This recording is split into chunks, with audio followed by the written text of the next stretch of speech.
बिस्मिल्लाहिर्रहमानिर्रहीम। अस्सलाम वालेकुम नाज़रीन, आप यूट्यूब चैनल देख रहे हैं। मैं इमरान खान हूँ। बज़ाहिर जो दिखाई दे रहा है कि एक मनसूबाबंदी के तहत इमरान खान साहब से जो मुलाकातें हो रही थी, उनकी पार्टी के लोगों की, उनकी फैमिली के लोगों की या उनके वकला की, वो तमाम मुलाकातें मनसूख करवा दी गई हैं और एक ऐसा तरीक़ाकार इख्तियार किया गया है जिसकी मौजूदगी में कम से कम 18 तारीख के ख़त्म होने तक, यानी अक्टूबर की 18 तारीख तक कोई भी शख्स इमरान खान साहब को मिल नहीं सकेगा और उन्हें कैद तन्हाई में रखा जाएगा। पाकिस्तान तहरीक इंसाफ ने मुसद्दका ज़राए का दावा करते हुए कुछ खबरें दी हैं इमरान खान साहब की हालत के हवाले से। क्यों इस वक्त पूरा निज़ाम इस चीज़ के लिए ज़ोर लगा रहा है कि इमरान खान साहब से किसी की मुलाकात ना हो सके। ये मामला इतना सादा लगता नहीं है। ऐसा कभी नहीं हुआ कि एक साबिक़ वज़ीर आज़म इस तरह से कैद में हो और उसके बारे में बाहर किसी को कुछ पता ना हो कि वो किस हालत में है और उसे बिल्कुल कैद तन्हाई में डाल दिया जाए और उसके साथ कोई भी राब्ता ना कर सके या उसकी कोई इन्फॉर्मेशन बाहर ना आ सके। सिचुएशन इस वक्त यही है। अब ज़रा ये देखें कि पाकिस्तान तहरीक इंसाफ ने कहा क्या। एक तो शहबाज गिल साहब हैं, इमरान खान साहब के बहुत करीबी साथियों में से एक है। उन्होंने कहा कि मुसद्दका ज़राए से उनको पता चला है कि इमरान खान साहब का खाना जो है वो इंतहाई उन्हें नाकिस दिया जा रहा है और उन्होंने तशवीश का इजहार किया। ऐसी तशवीशनाक बातें उन्होंने की हैं कि उनके सेल की लाइट भी बंद कर दी गई है गुज़िश्ता 5 दिनों से। ये क्लेम शहबाज गिल साहब ने किया, पार्टी के कुछ और लोगों ने भी किया है। जबकि मुशरीए इत्तलात खैबर पख्तूनख्वा के बैरिस्टर सैफ साहब, उन्होंने कहा कि इमरान खान की सेहत से मुताल्लिक तशवीशनाक खबरें मौसूल हो रही हैं। जेल में मुलाकातों पर पाबंदी, इस पर अपने रद्द-ए-अमल का इजहार करते हुए बैरिस्टर सैफ ने कहा कि इमरान खान की सेहत के हवाले से तशवीशनाक खबरें आ रही हैं। इमरान खान से मुलाकातों पर पाबंदी की वजह से कारकुनान में इंतहाई तशवीश है। क्या वजह है कि हिरासत में लिए गए शख्स के साथ मुलाकातों पर पाबंदी लगाई गई? हमारे रेस्क्यू और पुलिस एहलकारों को भी गैर कानूनी तौर पर हिरासत में रखा गया है। और साथ उन्होंने ये भी कहा कि खैबर पख्तूनख्वा के लोग भी गिरफ्तार हुए, दीगर लोग भी गिरफ्तार हुए। लेकिन ये जो इमरान खान साहब का मामला है ना, ये बहुत अजीब है। देखिए, उनकी बहनें जो मुलाकातें करती थी या पैगाम लेकर आती थी वो भी अंदर, बुशरा बीबी वो भी अंदर, इमरान खान साहब वो ऑलरेडी अंदर है। अब इमरान खान साहब से मुलाकातों पर भी पाबंदी लग गई है। कोई उन्हें मिल नहीं सकता, कोई उनसे बात नहीं कर सकता। अब इसी बीच में एक और बहुत बड़ी डेवलपमेंट हुई है और वो डेवलपमेंट है इंतज़ार हुसैन पंजूथा साहब की लापता हो जाना। उनका इंतज़ार पंजूथा साहब वो शख्सियत है जो इमरान खान साहब के फोकल पर्सन है और ये जेल में इमरान खान साहब से रेगुलर मुलाकातें करते थे। अगर किसी शख्स की इमरान खान साहब से सबसे ज़्यादा मुलाकातें हैं या सबसे ज़्यादा टाइम उसने जेल में स्पेंड किया है तो वो इंतज़ार हुसैन पंजूथा है। ये इमरान खान साहब के वकील भी हैं और बड़े वफादार साथी भी हैं और उनके फोकल पर्सन भी हैं।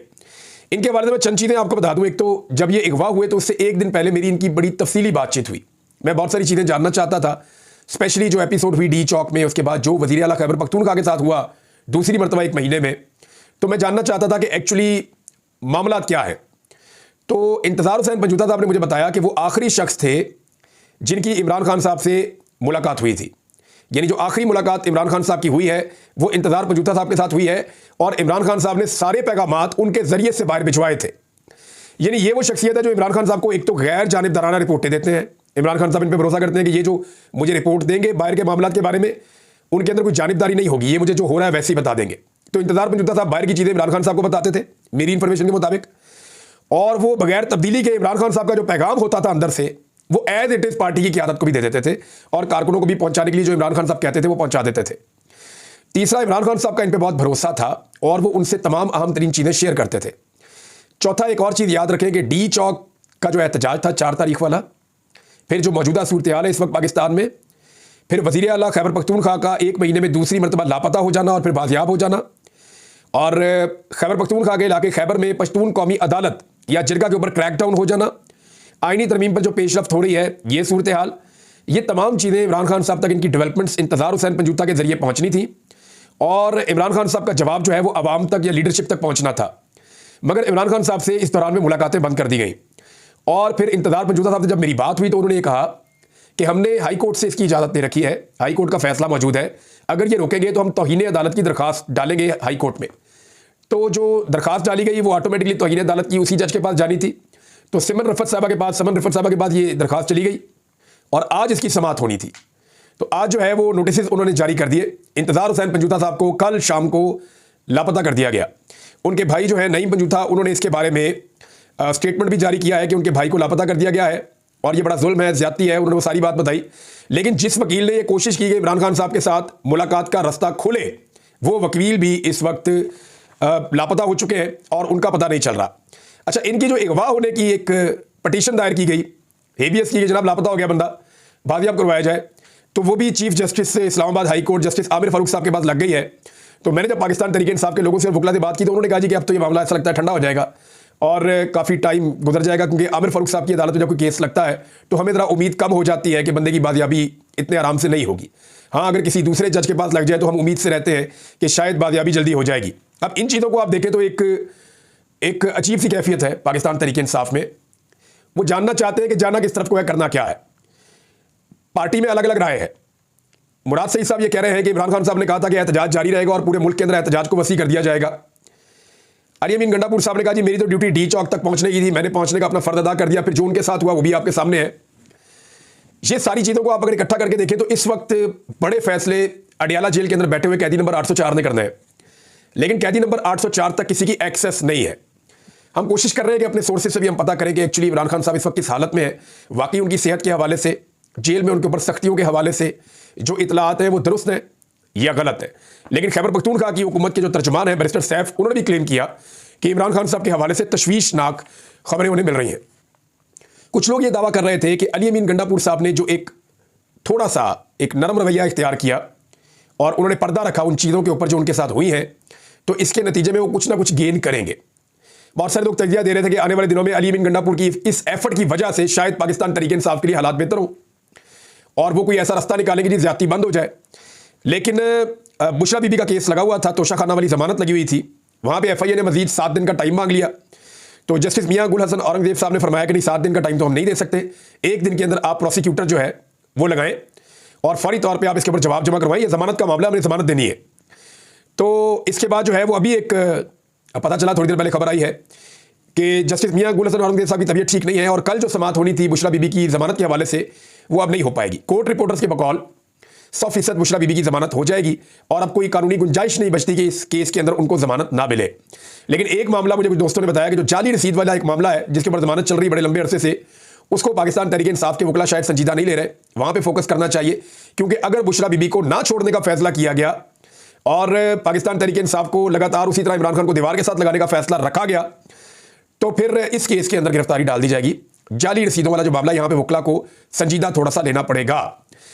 अब एक और चीज़ है जिसका सामना पाकिस्तान तहरीक इंसाफ कर रही है और वो सिचुएशन है जो पश्तून कौमी अदालत या कौमी जरगा जो हो रहा है खैबर पख्तूनख्वा में, खैबर में, उसके हवाले से। उसके ऊपर पुलिस ने रात गए क्रैकडाउन किया और इसके ऊपर जो पाकिस्तान का इलेक्ट्रॉनिक मीडिया वो तो इस तरह रिपोर्ट नहीं कर रहा, लेकिन जो इतलात आई है सोशल मीडिया के जरिए से, और इसको सेनेटर मुश्ताक अहमद साहब ने भी रिपोर्ट किया, कुछ और लोगों ने भी किया और PTM के लोग भी कर रहे हैं। तो उन लोगों ने कहा जी 3 जवान जो है, नौजवान वहाँ पे वो जाँ बहक हो गए हैं क्रैकडाउन के नतीजे में, और कुछ तस्वीरें भी जो है डेड बॉडीज़ की वो सोशल मीडिया के ऊपर दिखा रहे हैं और इस क्रैकडाउन की मजम्मत की गई है। इससे पहले इमरान खान साहब की जानिब से की गई थी, सलमान अकरम राजा साहब ने मजम्मत की है, बल्कि उन्होंने अपनी खिदमत पेश की है कि अदालत के अंदर मैं तैयार हूँ इनका केस लड़ने के लिए, ये ज़्यादती और जुल्म हो रहा है इनके साथ, आज़ादी सारे राय होना चाहिए, जमहूरी हक होना चाहिए सबके पास। उमर अयूब खान साहब जो साबिक सेक्रेटरी जनरल और अपोजिशन लीडर है पाकिस्तान तहरीक इंसाफ की जानिब से, उन्होंने भी इसकी मजम्मत की है और उनके बकौल ये मोहसिन नकवी साहब और वफाकी हुकूमत की ईमा पर IG खैबर पख्तूनख्वा कार्रवाई कर रहे हैं। इसमें खैबर पख्तूनख्वा की हुकूमत का किरदार नहीं है। खैबर पख्तूनख्वा की हुकूमत जो है वो बीच में फंस गई है। एक तरफ इमरान खान और पाकिस्तान तहरीक इंसाफ का मौक़िफ़ है, एक तरफ फेडरल गवर्नमेंट और इदारों का एक दबाव है, तो उसके बीच में खैबर पख्तूनख्वा हुकूमत क्या कर सकती है, जबकि उन्होंने अपने इख्तियारात दिए हुए थे IG खैबर पख्तूनख्वा को 2017 में जो पुलिस एक्ट है उसके जरिए से। इन्होंने किया ये था परवेज़ खटक साहब के दौर में कि IG को 18वें 19वें ग्रेड तक के अफसरान के तकर्रो तबादले के इख्तियारात दे दिए थे। तकर्री आप करें, तबादला आप करें, ये DPO GPO जो लगते हैं जिनके अंडर में सारी पुलिस काम करती है। तो खैबर पख्तूनख्वा हुकूमत ने रद्दमल के तौर पे अपनी काबीना की मीटिंग बुलाई और फौरी तौर पे ये इख्तियार IG खैबर पख्तूनख्वा से लेकर वापस वज़ीर आला खैबर पख्तूनख्वा को दे दिया। तो ये एक बड़ा कदम है। इससे वज़ीर आला खैबर पख्तूनख्वा जो है वो IG के मुकाबले में पुलिस को कंट्रोल करने में ज़्यादा खुद कफील और ताकतवर हो जाएंगे और वो वहाँ पर उन ऑफिसर्स को भेज सकते हैं जिनके बारे में उनकी ये राय है कि वो बेहतर काम करेंगे, जिनके बारे में उनकी ये राय है कि वो नहीं करेंगे जो खैबर पख्तूनख्वा की हुकूमत की पॉलिसी से जिस चीज़ का इख्तलाफ हो। अब अली अमीन गंडापुर साहब के ऊपर बहुत ज़्यादा दबाव है, क्योंकि पाकिस्तान तहरीक इंसाफ के वर्कर की ये ट्रेनिंग हुई है गुज़िश्ता 2.5 साल में कि जुल्म के खिलाफ बोलना है, जबर के खिलाफ बोलना है, आज़ादी इज़हार राय के लिए बोलना है, जमहूरी इक़दार के लिए बोलना है और रूल ऑफ लॉ के लिए जद्दोजहद करनी है। इमरान खान साहब यही कहते रहे ना गुज़िश्ता 2.5 साल में। तो तहरीक इंसाफ का कारकुन क्योंकि पढ़ा लिखा और बाशऊर कारकुन है, तो उसने इस सबक को अच्छी तरह याद कर लिया है। अब जब खैबर पख्तूनख्वा में सहाफ़ी को गिरफ्तार किया जाता है या क्रैकडाउन किया जाता है पश्तून कौमी जरगे के लोगों पे, तो पाकिस्तान तहरीक इंसाफ के जो वर्कर्स हैं वो भी उसके ऊपर रद्दमल देते हैं और रद्दमल देते हुए वो अपनी सूबाई हुकूमत से मुतालबा करते हैं कि कुछ भी करें, आप इस ऑपरेशन को रोकें और चीज़ें बातचीत के जरिए से होनी चाहिए, लोगों को उनके राइट्स मिलने चाहिए। दूसरी जानिब एक और बड़ी इंपॉर्टेंट खबर है, आईनी तरमीम को लेकर हुकूमत ने 15 तारीख तक अपने तमाम MNAs और सेनेटर्स को पाकिस्तान वापस बुला लिया है। खासतौर पे पाकिस्तान पीपल्स पार्टी इस मरतबा आईनी तरमीम को आसिफ अली जरदारी लीड कर रहे हैं और जरदारी साहब जो है वो लीड ले रहे हैं। पहले PMLN ने कोशिश की थी, उसमें नाकामी हुई। फैसल वाडा ने बहुत डांटा उन्हें, और फैसल वाडा जो है वो इदारों के बिहाफ पे डांट डपट भी करते हैं इस हुकूमत की। तो फैसल वाडा आपको पता है बहुत ताकतवर आदमी है। इसी तरह मोहसिन नकवी वो बहुत ताकतवर आदमी है। इसी तरह 2-4 और कैरेक्टर हैं, वो बड़े ताकतवर हैं, सियासतदानों से ज़्यादा ताकतवर है, वज़ीर आज़म और सदर से ज़्यादा ताकतवर है। तो उन्होंने काफ़ी डांटा इन्हें कि इनको कोई तमीज़ नहीं, इनको काम ही नहीं करना आता, निकम्मे हैं, नकट्टू है, नलायक है, बड़ा डांटा उन्हें। तो अब जरदारी साहब जो है उनकी ड्यूटी लगाई गई है और उन्हें कहा गया है कि यानी फैसल वाडा साहब को तो आप ये समझें कि क्लास मॉनिटर है। वो क्लास होती है ना बच्चों की, उसके अंदर एक मॉनिटर होता है, टीचर उसको बना देता है। तो ऐसे ये जो पार्लियामेंट है फॉर्म 47 वाली जाली, इसके ऊपर जो टीचर है उन्होंने फैसल वाडा को मॉनिटर मुकर्रर किया हुआ है और वो डांटते ढूंढते रहते हैं, और जो बच्चा शरारत करता है उसका नाम लिखकर भी टीचर को दे देते हैं कि ये शरारत कर रहा है। तो अभी एक बच्चा है जावेद वड़ाइच, इसी क्लास का MNA है, उनका डेरा गिरा दिया गया है उनके इलाके में, इसलिए कि ये बच्चा शरारत कर रहा था, तरमीम के हक में वोट नहीं डाल रहा था। कई बच्चे जो हैं उनको सजा दी जाती है, कईयों को कान पकड़ाए जाते हैं, कई बच्चे जो हैं MNAs उनको अगवा करवा लिया जाता है, कई बच्चों के घर शिकायत लगाई जाती है, कई बच्चों के घर वालों को उठा लिया जाता है। तो जो क्लास मॉनिटर है वो लगातार शिकायतें लगाते रहते हैं, डांट डपट भी करते रहते हैं। भारत आईनी तरमीम के लिए हुकूमत एक बार फिर कोशिश करेगी। अब मीडिया के अंदर खबरें लगाई जा रही है कि जी नंबर पूरे हो गए हैं, नंबर एक ही तरह पूरे हुए हैं। अब मैं आपको बता दूं नंबर पूरे कैसे हुए। नंबर पूरे तब होते हैं जब इलेक्शन कमीशन गैर आईनी और गैर कानूनी तौर पर मखसूस नशिस्तें दे दे PMLN को और पीपल्स पार्टी को और फजल रहमान को और ANP को। फिर सुन ले मेरी बात आप, MQM को भी, कि जो मखसूस नशिस्तों का एक माले गनीमत है जो पाकिस्तान तहरीक इंसाफ का हक तस्लीम कर दिया सुप्रीम कोर्ट ऑफ पाकिस्तान के फुल कोर्ट ने, वो मखसूस नशिस्तें अगर इलेक्शन कमीशन हुकूमत की ख्वाहिश के मुताबिक और उनके बनाए हुए एक्ट के मुताबिक, तरमीमी एक्ट के मुताबिक, जो बाद में बना है, फैसला पहले आया है, जो पहले आने वाला फैसला है, बाद में आने वाला कानून उसके ऊपर असरअंदाज नहीं हो सकता। तो अगर गैर कानूनी और गैर आईनी तौर पर इलेक्शन कमीशन मखसूस नशिस्तें फराहम कर देता है PDM की जमातों को, मौजूदा हुकूमत को, तो इनके नंबर हो जाते हैं 230। 2 नंबर इनके निकल गए हुए हैं, चौधरी इलियास और आदिल बाज़ई। तो फिर 230 के साथ ये आराम से 228 के साथ अपनी आईनी तरमीम कर लेंगे। लेकिन फिर भी सेनेट में इनके नंबर कम हो जाएंगे। तो सेनेट में नंबर पूरे करने के लिए इनको फौरी तौर पे खैबर पख्तूनख्वा में सेनेट का इलेक्शन भी करवाना पड़ेगा, और वहां पे अगर ये इलेक्शन करवाते हैं तो 3-4 सीटें वहां से निकाल लेंगे, कुछ बंदे खरीद लेंगे, ये करेंगे वो करेंगे, तो कुछ ना कुछ करके वो निकालेंगे।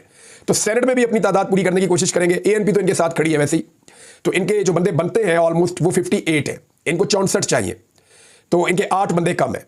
तो उसमें फजल रहमान साहब के 5 सेनेटर्स हैं, बाकी ये कहां से तोड़ेंगे, ये सवाल अभी अपनी जगह पे मौजूद है। लेकिन 63A में जो अदालत ने फैसला किया उसका फायदा उठाते हुए 2-3 बंदे तोड़ सकते हैं। PTI को भी शक है अपने 1-2 बंदों पे, फजल रहमान साहब को भी अपने 2 बंदों पे शक है, तो ये कोई 2 नंबरी हो सकती है। लेकिन अगर ये गैर कानूनी और गैर आईनी रास्ता इख्तियार नहीं करते, मखसूस नशिस्तें अगर नहीं दी जाती, इलेक्शन कमीशन ये वाला रिस्क नहीं लेता, तो फिर ये आईनी तरमीम नहीं होती। क्योंकि फिर आईनी तरमीम के लिए अभी भी इनको 11-12 नंबर, इनके 13 नंबर कम से कम आ रहे हैं, क्योंकि अभी 214 का फिगर इनका निकला है नेशनल असेंबली की, मैंने वेबसाइट देखी वहां पे। तो 214 में स्पीकर का वोट निकाल दें, 2 मेंबर पहले छोड़ के चले गए, वो निकाल दें, 211 रह गए, तो इनको चाहिए 13। फजल रहमान साहब के 8 तो इनको नहीं मिलते, क्योंकि फजल रहमान साहब अपना आईनी मुसवदा ले आए हैं। अब उनके आईनी मुसवदे की मौजूदगी में हुकूमती आईनी मुसवदे के ऊपर अमल होगा, तो ये नहीं होता। ये दोनों मुसवदे जमीन आसमान का फर्क है, और फजल रहमान कह चुके हैं कि ये जाली असेंबली, इससे तो हमने आईनी तरमीम करनी नहीं है। तो PTI के क्या इतने ज्यादा बंदे टूट जाएंगे? तो मेरी इतला के मुताबिक 3 बंदों के अलावा अभी कंफर्मेशन कोई नहीं है। ये जो घर गिर रहे हैं, बेटे अगवा हो रहे हैं, मारधाड़ हो रही है, प्रॉपर्टीज गिराई जा रही हैं, नाअहलियां की जा रही हैं, डीसीड किया जा रहा है, ये सारी चीजें इस बात की निशानदेही कर रही हैं कि आईनी तरमीम के लिए हुकूमत सर पैर का जोर लगाने के बावजूद, सर तोड़ कोशिशें करने के बावजूद नंबर पूरे नहीं कर पा रही, बल्कि नंबर्स के करीब भी नहीं पहुंच पा रही। फजल रहमान साहब ही उनकी आखिरी उम्मीद है, लेकिन उस उम्मीद पे पानी फिरा हुआ है, क्योंकि वो अपनी आईनी तरमीम ले आए हैं जिसे हुकूमत कभी नहीं मानेगी। ये चीज़ें मैंने आपके साथ अभी शेयर कर दी हैं, मेरे पास और अपडेट्स हैं, थोड़ी देर में आ जाएंगी, आपको शेयर करते हैं नेक्स्ट वीलॉग में। अब तक के लिए इतना ही, अपना ख्याल रखिएगा, अपने इस चैनल का भी। अल्लाह हाफिज़।